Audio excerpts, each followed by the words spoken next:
kembali di ibadah online GPDI Sitionahya. Sebelum kita memulai ibadah online kita, ada beberapa hal yang saya rindu untuk ingatkan kita kembali. Yang pertama, mari kita siapkan diri kita. Mari kita berpakaian yang rapi, yang sopan, dan yang pantas untuk mengikuti ibadah online. Yang kedua, mari kita cari tempat yang tenang, cari tempat yang nyaman, yang terbebas dari segala gangguan agar kita bisa fokus mendengarkan ibadah. Yang ketiga, mari kita siapkan hati kita, hindari melakukan aktivitas yang lain, dan nikmatilah hadirat Tuhan. Ibadah online tidak membatasi kita untuk bisa memberi yang terbaik kepada Tuhan. Jika saudara tidak memiliki amplop seperti ini, saudara bisa mengumpulkan persembahan saudara dalam amplop yang lain, kemudian menyerahkannya ke gereja. Jika saudara berhalangan, saudara bisa menghubungi pihak gereja, kemudian akan ada staf gereja yang akan mengambilnya ke rumah saudara masing-masing. Persembahan juga bisa dilakukan secara virtual, yaitu dengan cara scan QR Code di sebelah sini. Pembayaran bisa dilakukan melalui OVO, GoPay maupun Dana, atau dengan transfer ke rekening di bawah ini. Mari kita beribadah bersama-sama dengan penuh sukacita dan selamat menikmati hadirat Tuhan. Tuhan Yesus memberkati.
bagi Engkau Tuhan.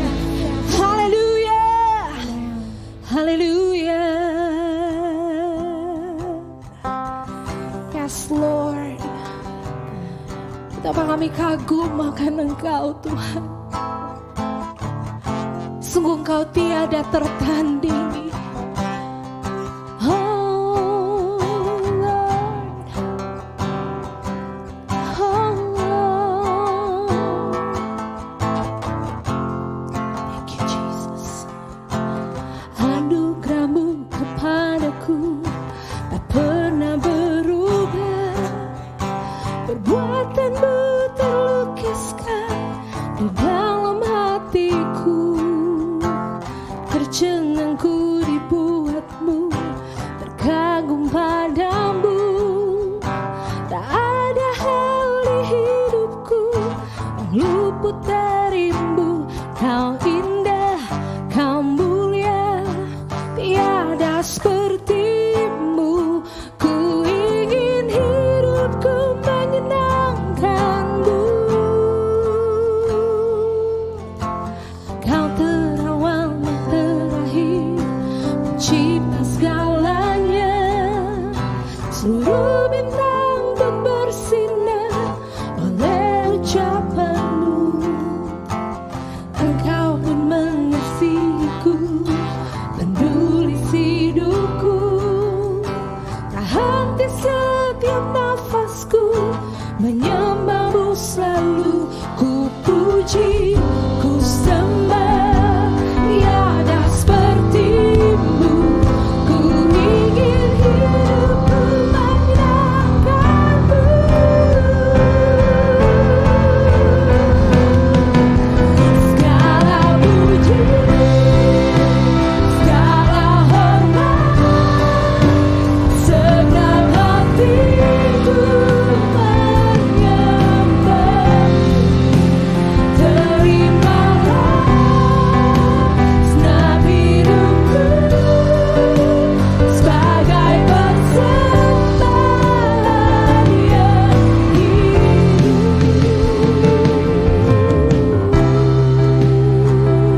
Ini persembahan hidup kami Tuhan. Kau saja yang layak menerimanya. Terima kasih. Haleluya.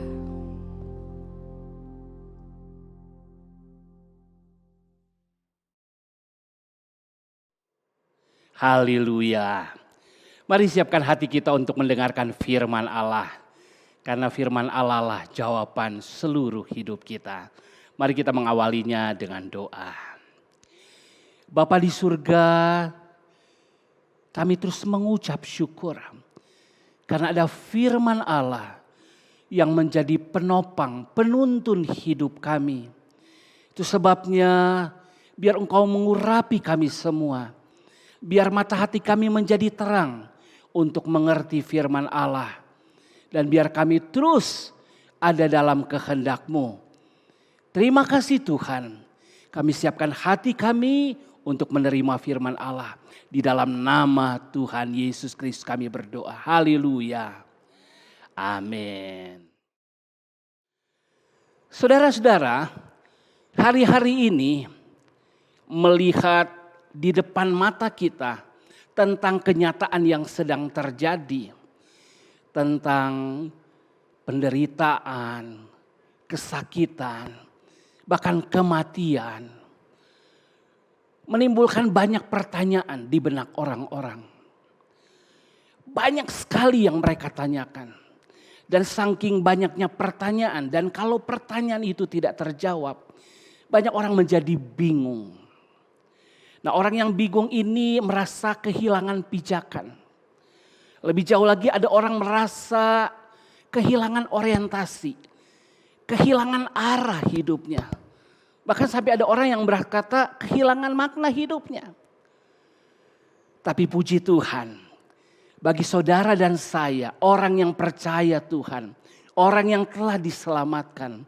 Kita memiliki firman Allah. Karena firman Allah adalah terang bagi hidup kita. Firman Allah adalah penuntun hidup kita. Firman Allah memberi makna, menyatakan makna untuk segala yang ada. Nah saudara, judul khotbah saya hari ini adalah pernyataan terpenting dan pertanyaan terpenting. Kita akan melihat dari Alkitab sebuah pernyataan yang terpenting. Dan itu bicara tentang pernyataan tentang Allah. Itu akan menuntun kita kepada pertanyaan yang terpenting. Sekarang justru bagi kita. Kenapa? Kalau Allah telah menyatakan dirinya, maka sekarang yang jadi pertanyaannya justru bagi diri kita. Apa yang saya maksudkan? Mari kita lihat sebuah ayat di dalam Roma pasal 11 ayat yang ke-36. Firman Allah berkata begini. Sebab segala sesuatu adalah dari Dia. Ya, dari Allah. Dan oleh Dia. Oleh Allah. Dan kepada Dia. Ya, kepada Allah. Selanjutnya ayat ini berkata. Bagi Dialah kemuliaan sampai selama-lamanya. Ketika kita mempelajari firman Allah. Ini adalah pernyataan terpenting. Yang merangkum segalanya. Itu bicara tentang masa lalu, bicara hari ini, dan bicara yang akan datang. Dan itu semua bicara tentang Allah. Di luar Allah kita tidak dapat mendapatkan pernyataan atau jawaban yang memuaskan. Hanya Allah yang memberi jawaban yang tuntas. Dan hanya Allah yang sanggup menolong kita sehingga kita punya pijakan, kita punya orientasi, sehingga kita punya arah dan kita akan tahu makna dan arti kehidupan. Nah, saudara, ini yang saya katakan tadi, pernyataan terpenting dan pertanyaan terpenting. Saya bahas dulu, apa itu pernyataan terpenting? Pernyataan terpenting adalah tentang Allah. Kalau kita mau tahu asal usul, semua dari Dia. Kalau kita mau lihat akhir segala sesuatu, semuanya akan berakhir kepada Dia. Bahkan kalau kita mau tanya hari ini, kita juga bisa mendapatkan jawaban yang disebut oleh Dia. Bahkan ayat ini berkata, bagi Dialah kemuliaan sampai selama-lamanya. Saudara, ternyata pernyataan yang terpenting itu tentang Allah dan kemuliaannya. Kalau saudara mau tanya arti hidup ini, selalu harus terkait dengan Allah dan kemuliaannya. Apa tujuan semuanya? Kemuliaan Allah. Nah, kalau tujuannya kemuliaan Allah, berarti kita harus terus memastikan kita telah mengenal Allah. Dan kita ada di dalam Allah.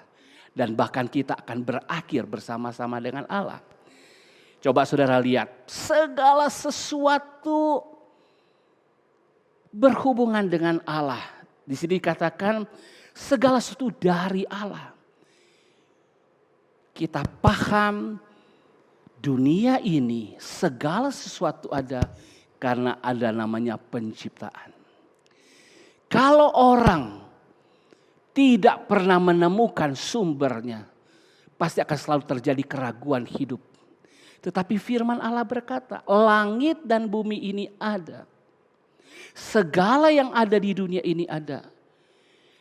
Berasal dari Allah. Allah adalah sumbernya. Nah, kita loncat dulu. Kalau Allah adalah sumbernya, Allah juga harus menjadi sasarannya. Kita ada di antara sumber dan sasaran. Allah adalah sumber, Allah adalah sasaran. Kebingungan kita hari ini kenapa? Karena kita seringkali gak paham sumbernya dan gak paham sasarannya. Tapi sekarang jelas sumbernya dari Allah, sasarannya Allah, dan itu bicara kemuliaannya. Kalau begitu hari ini, pastikan saudara-saudara mengerti semua oleh Dia. Dulu, masa lalu sumbernya Allah. Masa depan sasarannya Allah. Namun saat ini saudara, sarananya, salurannya adalah lewat Allah juga. Ya, Tuhan menciptakan semuanya baik. Dan saya percaya semuanya baik, ada sasaran yang luar biasa di depan sana. Tapi untuk dari sumber sampai ke sasaran, ada proses yang dilewati. Segala yang baik ini berhubungan dengan manusia, sayang. Manusia berdosa, jatuh berdosa. Tapi Allah yang bukan hanya sumber, Allah bukan hanya sasaran. Dia adalah penopang segala, Dia pemelihara dunia ini. Bahkan ketika manusia jatuh, Dia datang. Dia bukan hanya pencipta, Dia juga penebus. Saudara, oleh Dia segala yang baik ditebus. Supaya apa? Sampai ke sasarannya, kepada rencananya. Saudara, jadi Allah adalah sumber kehidupan. Dia pemelihara kehidupan. Dia penopang kehidupan. Supaya kehidupan itu terus ada. Dan kehidupan itu bagi kemuliaan Allah. Nah, saudaraku lihat betapa luar biasanya. Tadi bicara kehidupan, bahkan bicara keselamatan. Siapakah sumber keselamatan? Allah. Bagaimana keselamatan ini dikerjakan? Allah juga yang mengerjakannya. Manusia yang berdosa, yang terhilang, yang telah binasa. Yesus datang dalam rupa manusia untuk menyelesaikan kemanusiaan kita. Dia menanggung dosa dan kesalahan pelanggaran kita. Sebab dia mati di atas kayu salib untuk menyelesaikan keberdosaan kita. Namun Dia bangkit dan Dia memberi hidup yang baru kepada kita. Dan tujuannya untuk apa saudara? Bagi kemuliaan Allah. Jadi sekali lagi kebingungan hanya terjadi ketika kita tidak tahu sumbernya. Kita tidak tahu sasarannya. Dan kita tidak tahu yang sedang terjadi hari ini. Sekali lagi sumbernya, sasarannya dan yang sedang terjadi hari ini. Hari ini tidak lain cuma satu saudara. Bagaimana Allah sedang bekerja menyelamatkan engkau yang jatuh dalam dosa. Bagaimana Allah memulihkan segalanya. Dan nanti ada waktu pemulihan segalanya. Dan orang yang masuk dalam pemulihan segalanya memuliakan Allah. Bahkan saudara, kalaupun ada orang yang tidak percaya, ada orang yang tetap mengeraskan hati, orang tetap dalam dosanya, tidak mengakui Allah. Nanti pun ada tempat kebinasaan. Namun kebinasaan itu hanya cuma menunjukkan kemuliaan Allah. Karena dialah yang berkuasa atas segalanya. Nah saudara, ketika kita sanggup menerima. Dan ketika kita mau. Dan ketika mata kita dicelikan. Inilah pernyataan yang terpenting. Semuanya tentang Allah, dari Allah, oleh Allah, kepada Allah, dan bagi Allah, bagi kemuliaan Allah. Itu akan membawa kita seharusnya kepada apa? Pertanyaan terpenting. Bukan tentang Allah. Karena dia sudah menyatakan dirinya, dia sudah menyatakan rencananya, dia sudah menyatakan juga caranya, dia menyatakan dia adalah sumbernya. Semua telah dinyatakan lewat firman Allah. Pernyataan terpenting ini harusnya membawa kita kepada apa? Pertanyaan terpenting bagi hidup kita. Pertanyaan terpenting adalah apakah kita sungguh-sungguh memuliakan Allah? Apakah kita ketika kita tahu pernyataan Allah, semua-muanya bagi kemuliaan Allah. Pertanyaan terpenting adalah seberapa jauh kita memuliakan Allah. Tinggal itu masalahnya saudara. Seberapa jauh engkau dan saya memuliakan Allah. Kita sekarang ada dalam proses penyelapatannya. Namun tujuannya adalah kemuliaan Allah. Kita yang telah diselamatkan. Pertanyaan kita justru hari-hari ini adalah seberapa jauh saya, seberapa jauh saudara memuliakan Allah. Ketika kita tahu menghadapi pertanyaan ini, kita akan punya pijakan yang teguh. Kita akan punya orientasi yang jelas. Kita punya pengharapan yang besar. Kita punya semangat juang, semangat hidup yang luar biasa. Karena saya tahu ternyata saya ada untuk kemuliaan Allah. Jadi kalau begitu, seberapa jauh sekarang saya memuliakan Allah. Dan pasti itu tidak terlepas lagi dengan pernyataan tadi.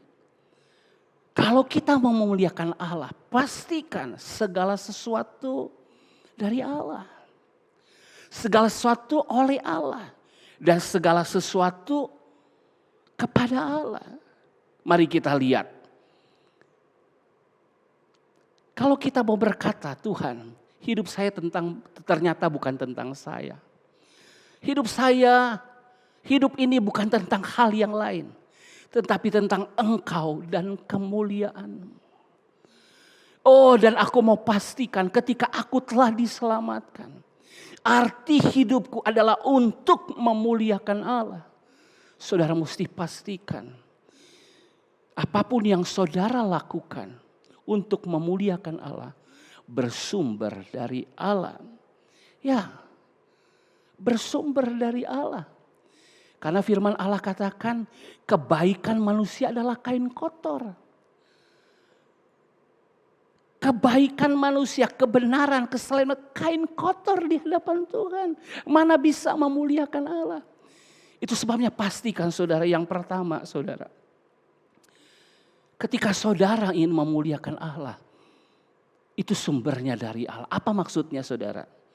Saya cuplik contoh sebuah ayat di dalam Mazmur pasal 37 ayat 4. Dan bergembiralah karena Tuhan. Maka ia akan memberikan kepadamu apa yang diinginkan hatimu. Ketika kita ada di dalam Tuhan. Ketika kita bersuka karena Tuhan. Ketika kita menikmati Tuhan. Tuhan bukan hanya mengeluskan keinginan kita. Namun yang paling utama Tuhan memberikan keinginan. Tentu keinginan yang kudus. Keinginan yang benar. Keinginan yang mulia. Makanya Tuhan meluruskan keinginan itu. Boleh saja saudara punya niat baik. Seperti yang kita pelajari minggu lalu. Di khotbah minggu lalu. Saudara punya niat baik. Tapi sekali lagi niat baik tidak laku saudara. Niat itu harus dari Allah. Keinginan itu harus dibuahi dari Allah. Hanya ketika saudara bersekutu dengan Allah. Hanya ketika saudara sungguh-sungguh mengenal Allah. Hanya saudara berpengalaman dengan Allah. Saudara akan mengetahui isi hati Allah. Saudara akan dilahirkan dalam hati saudara keinginan yang kudus. Untuk memuliakan Allah. Saudara akan tangkap kehendak hati Allah. Saudara. Dan itu keinginan yang dari Tuhan. Jadi pastikan saudara. Kalau saudara hari-hari ini hidup. Saudara mungkin berkata. Saya orang baik. Saya melakukan hal yang baik. Tunggu dulu. Kebaikan kita kalau tidak sesuai dengan hati Allah. Bukanlah kebaikan. Itu hanyalah usaha manusia. Yang sia-sia di hadapan Allah. Yang tidak bernilai. Itu hanyalah niat baik. Kalau kita telah dapat keinginan yang dari Allah. Yang dibuahi dari Allah. Karena kita punya persekutuan yang intim dengan Tuhan. Baru kita bisa maju. Jadi dari pertanyaan terpenting. Bagaimana saya memuliakan Allah? Pastikan hari ini. Seberapa intim saudara dengan Tuhan. Seberapa saudara mendengar suara Tuhan.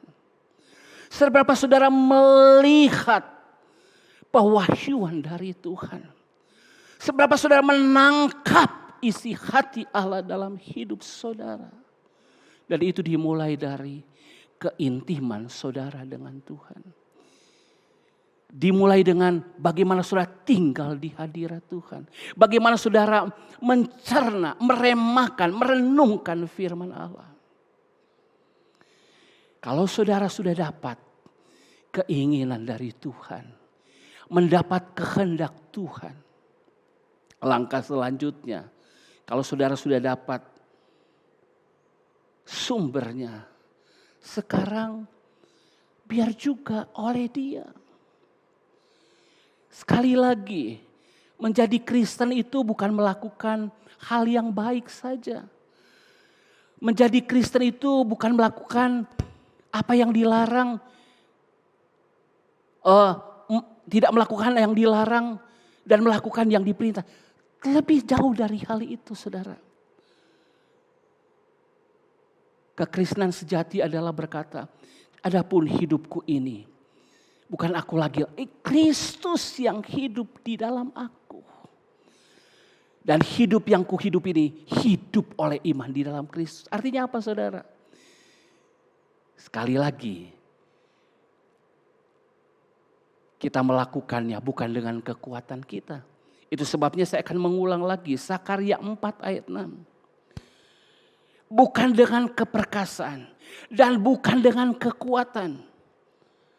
Melainkan dengan Rohku, firman Tuhan semesta alam. Saudara, sumbernya, keinginan, kehendak harus dari Allah. Namun semangatnya, kekuatannya, haruslah dengan semangat Roh Kudus. Haruslah sumber kekuatannya dari Allah. Oleh Roh Allah. Kalau kita hidup oleh Roh. Kalau kita melayani oleh Roh. Dan itulah yang Tuhan mau dalam hidup kita. Maka pasti kita sedang melakukan memuliakan Allah dengan benar. Namun satu lagi yang harus dicek saudara. Ada waktu kita merasa kita melakukan hal yang baik. Kita bekerja melakukan ini dan ini. Tapi seringkali ada yang disebut dengan kita mencuri kemuliaan Tuhan. Seringkali masih ada mental bagi orang Kristen. Kalau saya lakukan ini, Tuhan harus lakukan itu. Mental transaksional. Tuhan, lihat nih Tuhan, aku berlaku baik. Engkau harus mengupahi aku. Karena aku beribadah, karena aku melayani. Engkau harus memberkati aku. Sekali lagi, kekristenan bukan begitu saudara. Harus dari Dia, oleh Dia, dan kepada Dia. Saudara lihat, Kolose 3 ayat 23 berkata kayak gini. Apapun juga yang kamu perbuatlah dengan segenap hatimu. Seperti untuk Tuhan dan bukan untuk manusia. Jelas bukan manusia yang lain. Demikian juga bukan manusia untuk manusia yang satu ini. Seringkali motif kita harus kita cek, kita selidiki. Motif kita melakukan sesuatu adalah sungguh kepada Allah semata. Bagi kemuliaan Allah semata. Atau ada motif yang lain. Ada orang melayani Tuhan, kenapa? Karena dia tidak punya pekerjaan yang lain. Ada orang melakukan hal tertentu, dia berharap supaya apa? Dia mendapat sesuatu. Tidak saudara. Memang ada upah kekal. Namun kalau orang sungguh telah diselamatkan, dia akan melakukan itu kepada Tuhan bagi kemuliaan Tuhan. Kenapa? Karena dia telah diselamatkan. Dia mengasihi Tuhan dengan segenap hati. Karena dia telah dikasihi terlebih dahulu oleh Allah. Kenapa dia melakukan segala sesuatu? Karena dia berkata, bagaimana akan kubalas kebaikan Tuhan? Itulah pertanyaan yang sangat penting untuk kita renungkan hari-hari ini. Ketika kita melihat pernyataan terpenting dari Allah.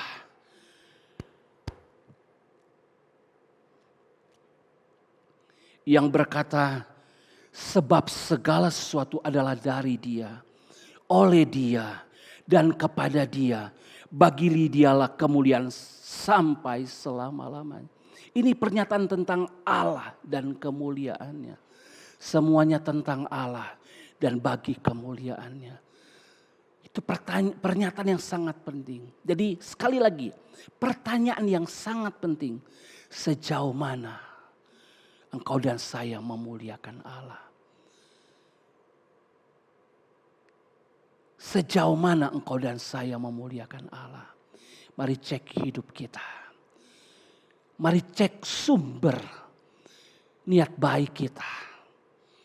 Apakah sekedar dari lahiriah atau dari Allah. Bagaimana kita mengerjakan hal yang rohani ini. Dengan kekuatan diri kah, dengan hikmat diri kah, dengan kepintaran kita atau dengan roh Allah.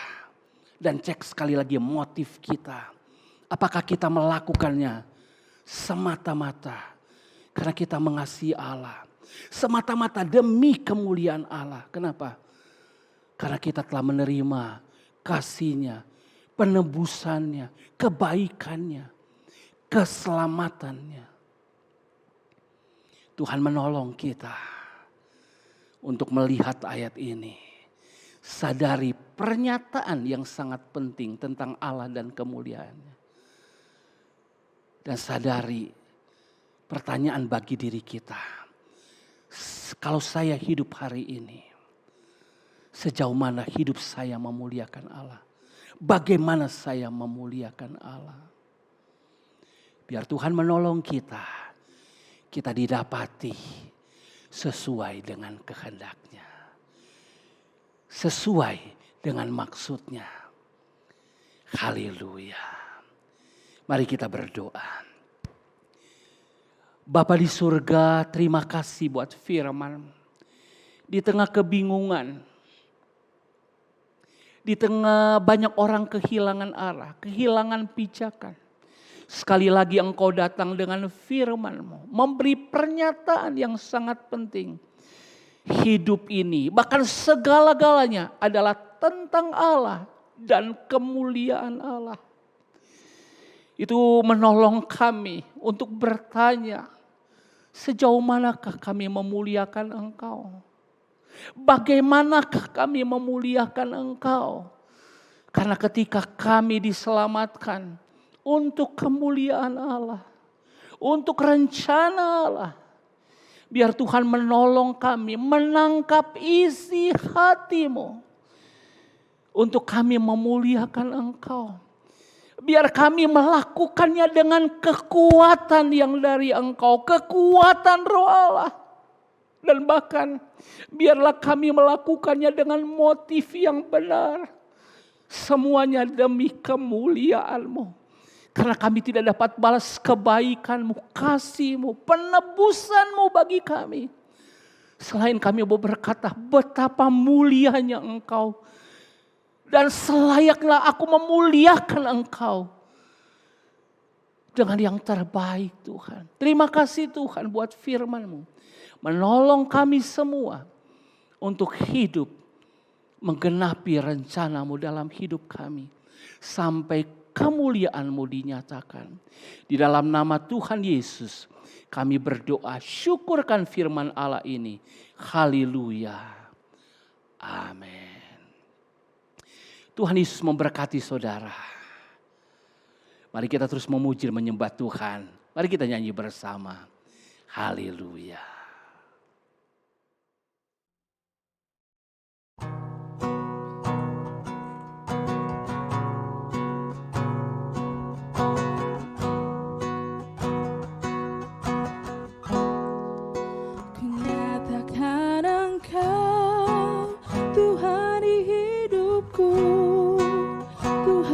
Setiap ucapan dan perbuatanku, ku nyatakan Engkau